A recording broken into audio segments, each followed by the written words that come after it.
Hello and welcome. You're watching NewsX with me, Devika Chopra, and this is episode 13 of the Modi Diaries. In today's special telecast, we shall focus on Prime Minister Modi's understanding of caste. His outlook on social justice is encompassing Sabka Saath for Sabka Vikas being a novel idea, and how this extends to his idea of caste in India today. The definition of caste, as we conventionally understand, is enshrined in the Constitution of India. The Constitution recognizes certain castes, races and tribal groups as scheduled castes and scheduled tribes under Article 341 and 342 respectively. Additionally, clauses 24 and 25 of Article 366 further consolidate this recognition. As far as other backward classes are concerned, Article 15(4) and Article 341 of the Constitution highlight the advancement of any socially and educationally backward classes and improving their condition. Today in India, there are 1,109 scheduled castes, 744 scheduled tribes, and 5,013 other backward classes. But this is not all. If we look at India's top leadership, our head of state, President Draupadi Murmu, is from the Santali tribe family. Our former President Ramnath Kovind is from the Kori community, which is a scheduled caste community. The Prime Minister himself, Narendra Modi, belongs to the Teli OBC community. Last year, the Prime Minister had outlined 4 castes for us, the 4 new castes of India: women, youth, farmers and the poor.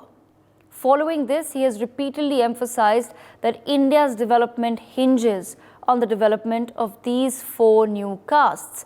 His redefinition of caste presents a fresh vantage point, and on that note, let's quickly listen in fact, to what the Prime Minister has said earlier.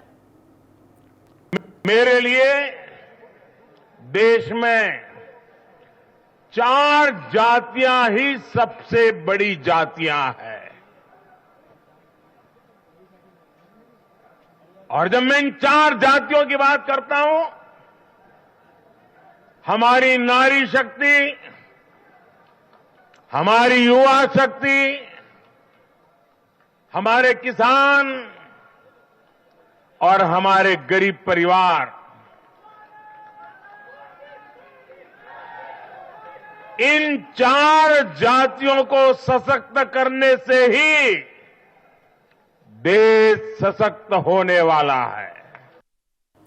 So we've heard what the Prime Minister had to say, but is his statement mere lip service? Has the Prime Minister managed to walk the talk? We quickly have a look. PM Modi's Nari Shakti push has yielded the Women's Reservation Act. The Beti Bachao, Beti Padhao scheme has improved India's sex ratio in enrollment rates of girls. But this is not all. The Ujjwala, Mudra and Sukanya Samriddhi Yojanas are just a few other examples of a number of schemes that have benefited crores of women in the country. Then when it comes to farmers, rupees 3 lakh crore has been disbursed to farmers under the PM Kisan Samman Nidhi Yojana. There is the Fasal Bima Yojana. Additionally, 23.2 crore farmers have received aid from the centre under the Fasal Bima Yojana. A record number of Kisan credit cards have been issued. All of these have turned out to be game changers for India's farmers. While advocating for the welfare of all, Prime Minister Modi has also focused on several initiatives that are for the poor. Houses have been built for 29.2 crore people under the PM Awas Yojana. 50 plus crore Jan Dhan accounts have been opened up since 2014. 80 crore plus people are receiving free food grains, and 13.87 crore toilets have been built for the poor. This is all, of course, a big achievement for India as a nation. As far as the youth is concerned, 16 AIIMS hospitals have been opened up, 7 IITs, 7 IIMs and 390 universities have been set up. Additionally, the government has formulated the landmark National Education Policy in 2020 that focuses on skill-based learning and gives ample opportunities for promoting vocational training for the youth. Since then, skill development trainings have been imparted to 28 lakh youth in the nation. So has the Prime Minister managed to redefine what caste should mean in New India, and has he somewhere managed to walk the talk? We take this conversation forward. I have with me Savio Rodriguez of the BJP, Advocate Manasvi Thapar, political analyst, also with us, Rishi Bagri, political analyst, and Sumitra Goenka, political analyst, with us on the broadcast. Let me begin this conversation with Sumitra Goenka. Sumitra Goenka, I'd like to understand your perspective on what you feel has been done for the past few years, at least the past 5 years, as far as the new castes in India are concerned, and how important do you feel it was for us to somewhere shift the mindset towards where we are trying to head today? I understand, yes, there are disparities, and yes, there were reasons as to why there were SCs, STs and OBCs placed in the constitution to begin with, recognized by the constitution to begin with.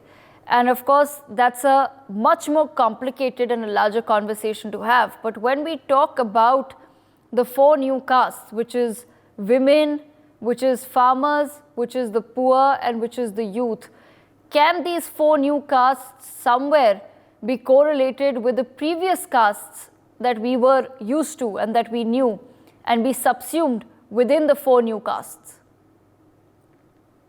Devika, a very good topic to discuss upon, I think. And it is true that you have just talked about the dashboard. And I say every word what you're talking about, performance of Narendra Modi's dashboard here, whether it relates to women or farmers or youth or poor, he has worked in a different way. It is no longer just that, he's working for by giving only freebies to people, but he has worked towards the upliftment of all these sections of society by giving them, first of all, financial inclusion. So if you look at, say, farmers, or if you look at the women or the poor, so first thing which was done was the DBT transfer, or the Jan Dhan account, which was linked with Aadhaar and mobile.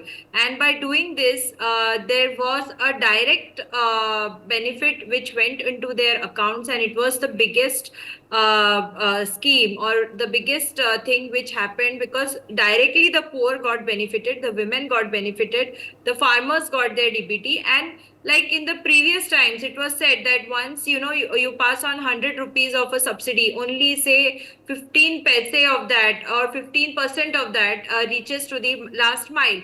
But right now, the entire fund is reaching to the poor or to the beneficiary. So the concept of Antodaya, the reaching of the last mile, is something what we are here talking about.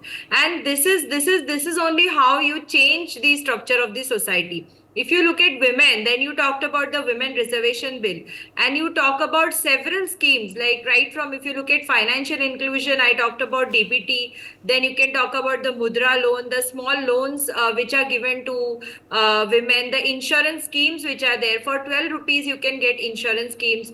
Then there are so many other things like the Ladli Yojanas, the women who are driving drones today, and they have become, I read an article where a woman is earning at least 5,000 rupees a day by being a drone pilot. So these are some of the things where it is directly impacting the women. The women have got participation in the army schools right now. So if you look at all these things, you can see that how Narendra Modi ji is working towards the benefit of all these people, like women, farmers, youth and poor. If you look at the budget outlay also, when he is doing the budget outlay, he is clearly demarcating on the first page itself that the focus will be on these 4 sectors, rather than just giving freebies that, we will just give a woman 1,000 rupees, we will just give unemployed youth 10,000 rupees. These things are not going to matter, because if you want to change their life, you have to look into the basics, you have to empower them. Financially, you have to make them stable, and secondly, you have to give them a lot of confidence.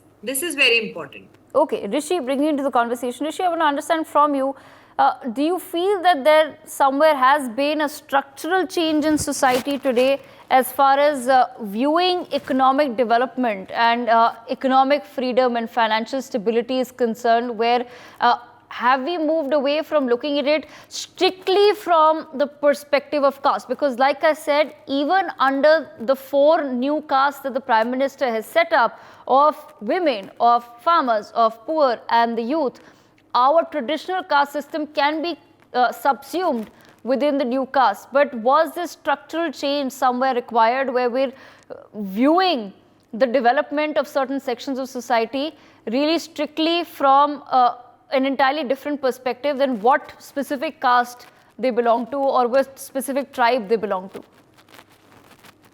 Hi, Devika. The thing is, the advent of the Modi economics or the Modi politics has actually able to subsume all the caste into one more thing. There's a one more caste which is a beneficiary varg.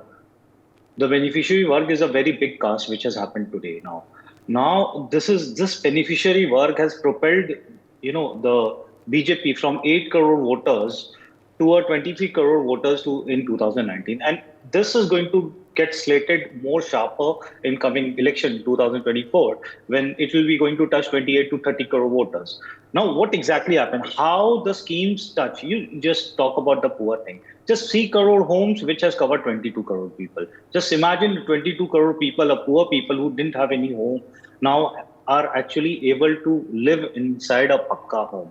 I mean, the toilets are there, the mudra loans are there, the 80 crore people are getting rations. I mean, this is the one thing which has actually, pulled 24 crore people out of the poverty. I mean, earlier in the UPA time, how they used to reduce poverty by reducing the poverty line. भाई poverty line को reduce कर दो, उसको poverty line को कम कर दीजिए, तो poverty से इतने लोग बाहर निकल जाएंगे. That's not the way of actually pulling out the people from the poverty.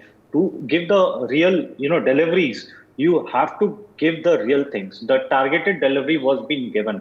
The Startup India, the Stand Up India, the medical colleges, 16 AIMS, 7 ITs, IIMs, all things happened. The medical college, the medical seat from 50,000 to it's almost 1,03,000 seats, which has happened. So who is going to get benefited? Obviously, the youth of this country is going to benefit. So all these things are happening. You see, even in the women, special focus has been given that they get the finance, they get financially included with the Jan Dhan Yojana. They get mudra loans. They get what you call women reservation. Also one of the thing. The sex ratio in Haryana, which plummeted to almost below 800, is now above 915-20. So again, those things have changed the things. The vaccination policy and all these things. Sukanya Smriddhi. You'll be surprised to know that we today have the highest number of women MPs in Lok Sabha. In 2019, Lok Sabha, which is a 78 number. This is the highest woman number. And I think in 2024, again, this number is going to be. So the empowering of the woman is happening from top to the bottom of the pyramid, and everything has happened. Now come to the farmers. You just see the PM Kisan. 12 crore people are getting 6,000 rupees every year directly in their bank account. Our previous Prime Minister used to say कि जब हम ₹1 देते हैं तो सिर्फ 15 पैसा पहुंचता है, 85 पैसा लीक हो जाता है. लीक कहाँ होता है? सिस्टम में लीक होता है. Now that ₹1 जो यहाँ से जाता है, ₹1 goes directly to the beneficiary people. Not a single penny get leaked. So this is how the targeted, the beneficiary which is helping this thing, and this is the reason why more and more people are voting PM Modi, voting BJP. Okay. This is actually helping them. Okay, I want to bring in Manasvi Thapar as well into the conversation. Manasvi, I just want to understand your perspective. Do you feel that the Prime Minister has somewhere been able to walk the talk as far as his vision of having 4 new castes in India is concerned? Partially yes, and partially I would not agree with that. Why? Because the kind of audit which is happening is not happening. Because when I say I'll be talking about the factual point that CAG has a record low in 2023 in terms of number of CAG reports being tabled in the last year. So, and between 2014 to 18, there were around 14 reports, and from 19 to 23, 24, it's been only around 23, which generally is not the trend. So the number of audits, which will actually give us the real numbers and where there are leakages, where there are irregularities, and something which is doing wonderfully well in terms of scheme or policy, that report is not there. So whatever is there is a mouthpiece of what the government is going to say. But the real reports which would be done by audits has not come out. So that's one part of it. But apart from that, this is not the job of any one of us to do that. It is the job of the opposition to question the government on why the CAG is not reporting well or why there is audit irregularities. But the point what comes out is the present dispensation is very good in terms of presentation and very good in terms of tabling their numbers well. So this is an advantage for them. So we don't have a counter narrative to that. So whatever the Prime Minister or the government is going to say, we have to believe on the face of it because they are going to say it, because there's no counter factually audited. Okay, but Manasvi, if I were to ask you, just as a person, as a person who belongs to India and who's seen India and who's grown up in India, when you look at the policies of a Narendra Modi and when you look at least the vision that he has or the promises that he makes, what is your assessment of the same? Is this person someone who's trying to bring about a structural change in Indian society, or is this a person who's once again making some of the empty promises that we unfortunately as Indians had become far too used to? This is work in progress, and he brings newness to the table. He brings his vision to the table. That vision we'll come to know after 50 years, was it right or not? But presently, it is his vision. It is good. People are liking it. People are voting for it, and it's a progressive one. So he does not just stop at one particular thing. He gives a new goal. He gives a new vision to the people, and people are loving it, and people are liking the vision also. So I don't think there is any problem in what he's trying to bring out. And structurally, it's a big change which he's trying to build up also, and structurally he's working on it. So as I said, it's a work in progress, and he's doing it pretty well with the kind of resources he's having and the kind of mandate and the love he's getting from the people. He's doing it pretty well. So there's no doubt about it. So obviously, I think in the best part of our democracy is what we have as of now. So there was Congress idea of India. Now there is Narendra Modi ji's idea of India, and both the Indias during that batch of voters who had voted for the Congress, they loved that particular part, and now people are loving this particular part of what Narendra Modi is trying to build up. So the people in Nehruvian time loved what Nehru did. That's why he was voted. He was the longest prime minister. He voted 3 terms, 4 terms. He died in between. So and Congress vision, there was no alternative vision, and right now also there is no alternative vision to what Prime Minister Narendra Modi is putting out. So that's what it is. So people are loving what he's doing it, be it infrastructure front, be it at tech front, be it at everything. So it is not about only him.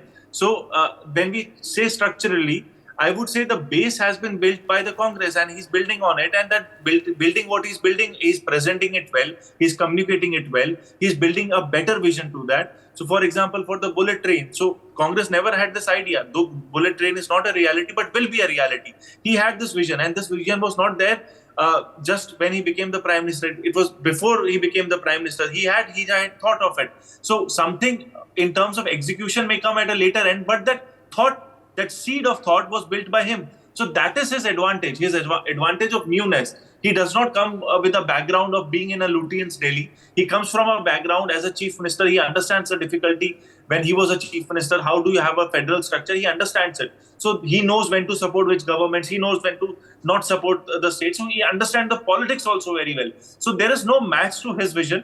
There is no match to his politics. And structurally, India is a big country, a large country, the largest population of the world. Structurally, it's going to take time, and it will take time. And I think we are on a great path on that particular front. So I don't doubt. The only thing is they select. So none of the organizations, none of the sectors could be 100% happy. But it's a work in progress. Every sector has been given its time. And I think in the longer run, things would be very good for the country. Okay, all right. Savio, bringing you into the conversation, I just want to understand from your perspective, there are still several disparities in India. There are still certain problematic areas. There are still sections of society that are underprivileged. When we then talk about shifting the focus from the traditional caste system or the traditional tribes or the traditional OBC system of India to 4 new castes, how does the BJP then plan on addressing, like I said, some of the disparities that have existed for a very long time? Devika, to be absolutely brutally honest, I don't believe in the idea of the caste system. And I'll tell you why I don't. A mother does not distinguish between her children. And we are all children of Bharat Mata, daughters and sons, irrespective of our caste or our creed. What is important for us to look at is the economically weaker sections in society. But having said that, let me just give you one data point, okay, which we have collated from 11 states in India, because that was the data available to us. And it is important that I highlight this because it gives you the mood of where this country is going, okay? So an epic change is happening as far as adoption in India is concerned. Adoption might be a small issue to many people, but let me tell you what the transformational change is. The data that we have found out from the 11 states show that adopted parents took home 61.2% girls as against 38.8% boys. That is how important today the Nari, the Mahila, or the Beti has become in India. A lot of focus, a lot of empowerment, a lot of encouragement is happening to the woman, girl child, to the girl child that is there, which may or may not have existed as much as it did before 2014. Let me give you another data point. It's very interesting to note. Now you have something that the government started called the Poshan Tracker.